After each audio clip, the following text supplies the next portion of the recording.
Hello mga kacharis! Welcome back sa our mini vlog! For today's ganap nga, naisipan nga namin ng ate ko na magsangyupsal. Ito nga pala yung mga gagamitin namin, ipapakita ko sa inyo. Nakaraan pa nga ako nagkikrave dyan, finally natuloy din.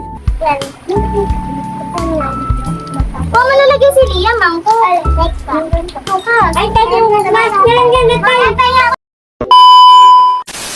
Meron nga pala kaming hotdog, kimchi, tapos yung dalawa hindi ko alam kung ano tawag doon. Meron din kaming yung karne, tapos gumawa nga pala yung ate ko ng salad na may flavor ng mais. Tapos di ko alam kung ano yung tawag doon sa piraso siya, pero lasang ano siya, basta yun na yun. Tapos meron kaming chopstick, pero hindi naman nagagamit yung chopstick, syempre for the kamay tayo. At eto nga pala yung pamangkin ko, mahilig nga pala yun sa pipino. Every time na nagsasanggipsal kami, lagi yun yung kinakain niya kadalasan. At kinausap nga din niya ako, ang sabi niya sa akin, videoan ko nga daw siya habang kumakain siya. Kaya mo niya ito. Ano yung pakumakas? Sige ka na, sige. Maubos na. Kung masarap. Gusto ko lang ngayon. Paborito ko kasi ito eh. Alin ba? Sarap. Lia, may tsura mo na, ano yan, hotdog?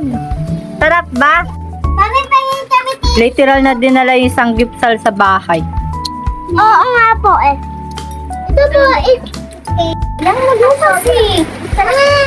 Isa lang. Hihilaw pa yan. Ay, dapat ba? Mama! Ako na.